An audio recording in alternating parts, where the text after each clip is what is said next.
भारत के सभी राज्यों की खबर SNS न्यूज चैनल पर, खबर जो आपको रखे सबसे आगे।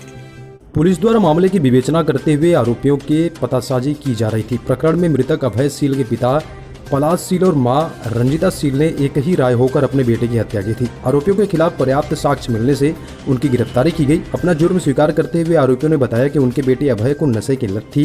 वो गांजा, सुलेसन, बॉनफिक्स आदि का नशा कर आवारागर्दी करते घूमता रहता था। उसे चोरी करने की भी आदत पड़ गई थी। कई बार मोबाइल और बाइक चोरी का घर से आता था, जिससे समाज में उसकी बदनामी होती थी। समझाने पर वो माता पिता से गाली गलौज और मारपीट पर उतारू हो जाता था। 2 बार उसने पिता पर हाथ भी उठा दिया था।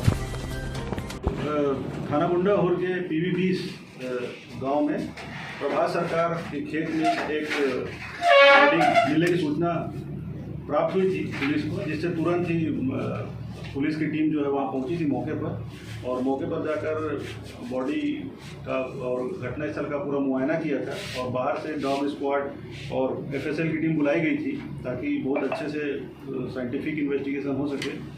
और फिर परिजनों का लगातार बयान लिया जा रहा था और पूछताछ सस्पेक्ट से की जा रही थी, जिसमें ये मामला सामने आया कि उस युवक जो 21 वर्ष का था, अभय सील नाम का, उसके पिता पलाश सील और उसकी मां रंजिता सील ने एक राय होकर इस हत्या को अंजाम दिया।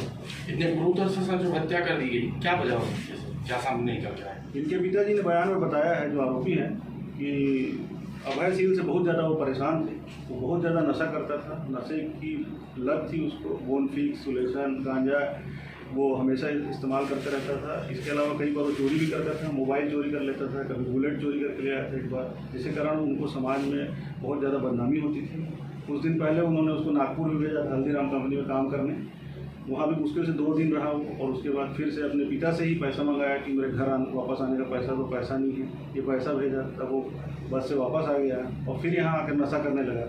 बात बात पर वाद विवाद करता था इनसे, और 1-2 बार अपने पिताजी को भी मार दिया था। इसलिए किससे हत्या किया गया? हत्या तो के लिए तो टंगिया का इस्तेमाल किया गया, गर्दन काटने के लिए, पार करने के लिए, लेकिन उसका हाथ निकालने के लिए खंडा का इस्तेमाल किया गया। तो दोनों हाथ गायब मिले थे, उस हाथ के गायब करने का या फिर उस हाथ को काटने का क्या मकसद था?